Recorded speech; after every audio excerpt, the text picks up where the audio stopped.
The Department of Mineral Resources and Energy, the Department of Forestry Fisheries and the Environment, as well as the Petroleum Agency of South Africa are holding a conference in Cape Town today where the main discussion point is the coexistence of the upstream petroleum and fishing industries in South Africa.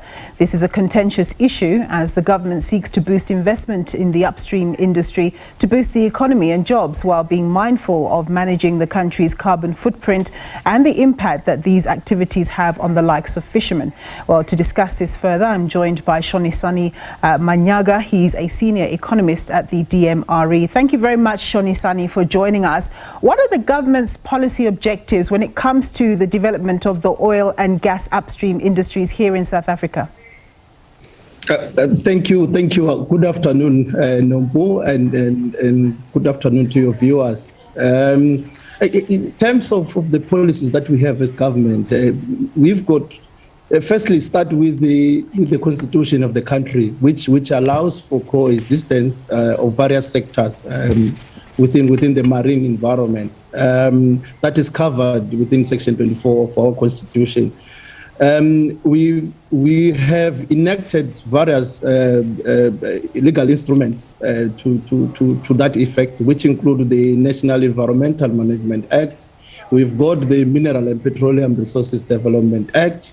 And now, in terms of development of the oil and gas sector, we've got the Upstream Petroleum Bill that is currently in Parliament.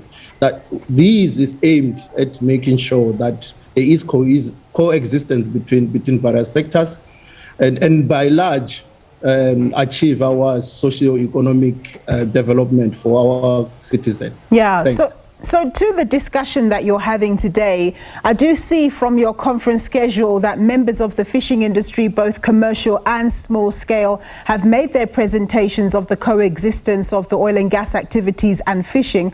What are they saying? And of course, there must be a concern about pollution of the waters where these guys actually fish. When we reflect on some of the terrible things that have happened in the past, the ExxonMobil massive oil spill, which messed up so much ecological wildlife.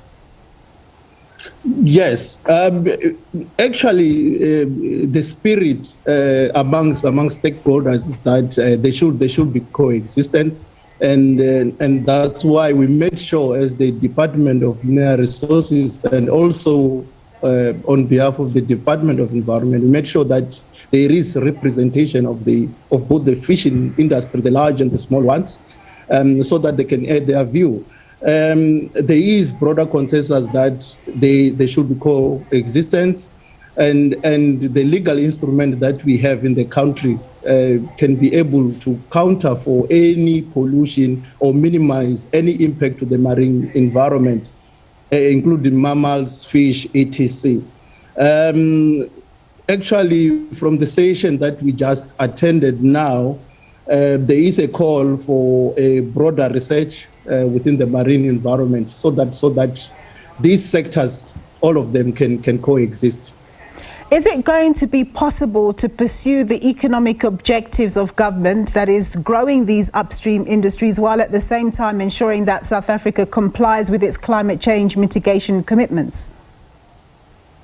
It is very much possible. Even if you look at the policies of various economies, developing economies in Europe, your UK, your Germany, even of late, because of the Russia-Ukraine impasse, they went back to coal as a means to fuel their economies. So even us here, we've got the triple challenges. We've got energy security challenges. We need some form of energy independence as South Africa. We are aware that currently the fuel prices are skyrocketing.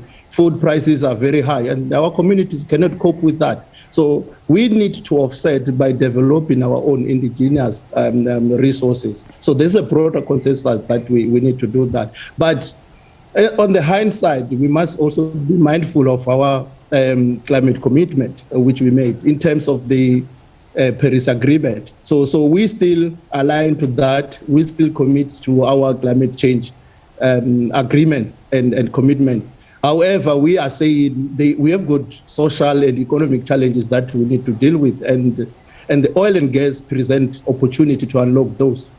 Excellent. Thank you very much, Shonisani. We've run out of time. That was Shonisani Manyaga. He's a senior economist at the DMRE.